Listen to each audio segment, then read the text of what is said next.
Brought to you by NBC bearing, भारताची पहिली bearing उत्पादक। परभणी जिल्ह्यात मागच्या आठवड्यात जोरदार अतिवृष्टी सदृश्य पाऊस झाला। खरीप पिकांना खरं तर मोठा नुकसान एकूणच या अतिवृष्टीचं झालं आहे। मात्र दुसरीकडे आपण पाहिलं तर मोठ्या प्रमाणावर पिकांना आधार सुद्धा मिळालेला आहे। हळद या पिकामध्ये मी सध्या उभा आहे आणि आपण या ठिकाणी पाहतोय हळदचं पीक या ठिकाणी जोरदार बहरलेलं आपण या ठिकाणी पाहतोय। साधारण या आठवड्याभरापासून पावसाने विश्रांती घेतलेली आहे आणि त्यामुळे कुठेतरी आता शेतीच्या इतर कामांची या ठिकाणी कामे उरकलेली जात आहेत। सलग आठवडाभर पावसाने उघडीप घेतल्यानंतर आता आपण या ठिकाणी पाहतोय हळद या पिकामध्ये महिला या ठिकाणी गवत काढण्याचं काम करतायत, तर दुसरीकडे हे शेतकरी या ठिकाणी खत टाकण्याचं या ठिकाणी काम करत आहेत। साधारण 1 ते 1.25 एकर या प्लॉट आहे हळदीचा। या हळदीच्या माध्यमातून या शेतामध्ये त्यांना मागच्या वर्षी साधारण 4 लाख रुपये उत्पन्न झाला होता। यावेळी काय परिस्थिती आहे, कारण जोरदार पाऊस झालेला आहे। आपण शेतकऱ्यांसोबत संवाद साधूया। भैया मला सांगा, खत टाकणं सुरू आहे तुमचं, कसं जोरदार अतिवृष्टी झाली होती, काय परिस्थिती आहे सध्या शेताची?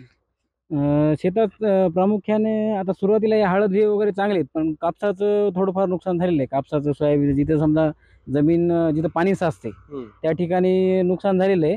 आणि जे माथे, आता ही जमीन माथ्यावरची आहे त्याच्यामुळे इथे सध्या प्लॉट चांगला आहे हळदीचा। हळदीसाठी कसा पाऊस झाला या मागच्या आठवड्यात? झालं चांगला झाला पाऊस हळदीसाठी, काय अडचण नाही, 1 नंबर पाऊस झाला आहे हळदीसाठी। हो, आता 3 महिन्याचा हा पीक आहे आणि आता पाऊस 1 आठवड्यापासून उघडलेला आहे। आता तुम्ही यामध्ये खत टाकतायत, अजून किती दिवस या पिकासाठी या पिकाची देखरेख करावी लागेल तुम्हाला? अजून साधारणतः 2-4 महिने चांगली देखरेख करावं लागेल। 4 महिने चांगली देखरेख करावं लागेल, नंतर मग हळूहळू येऊन जाईल। मागच्या वर्षी तुमचं म्हणणं आहे की या शेतामध्ये केळीमध्ये 4 लाख उत्पन्न झालं होतं, यावेळी कशी स्थिती असणार आहे? यावर्षी होईल, थोडं कमी अधिक होईल उत्पन्न। आता भावानुसार असते।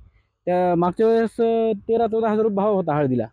आता यावेळेस जर भाव राहिला चांगला, समजा 13-14 हजार, तर नक्कीच 3.5-4 लाखापर्यंत उत्पन्न होऊ शकते। सध्या पिकांची स्थिती चांगली आहे, हळद पिकाची स्थिती चांगली आहे, काय अडचण नाही। तर ही परिस्थिती आहे। खरं तर मागच्या आठवड्यात झालेल्या अतिवृष्टीने इतर पिकांना फटका पडलेला आहे, मात्र हळद पिकासाठी पोषक पाऊस झालेला आहे आणि आता एका आठवड्याभरापासून पावसानं विश्रांती घेतलेली आहे। त्यामुळं शेतीची मशागतीची कामं या ठिकाणी, अंतर्गत मशागत जी आहे ती कामे सध्या सुरू आहे। तुर्तास 1 आठवडा झाला आहे पावसानं विश्रांती खरं तर घेतलेली आहे। शेतकरी आता एकूणच शेतीमधल्या ज्या अंतर्गत कामे आहेत ते कामं करण्यात मग्न असल्याचं आपल्याला दिसून येते। कॅमेरा पर्सन सय्यद खिजरसह Nazir Khan, TV9 Marathi, Parbhani. Brought to you by NBC bearing, भारताची पहिली बेअरिंग उत्पादक।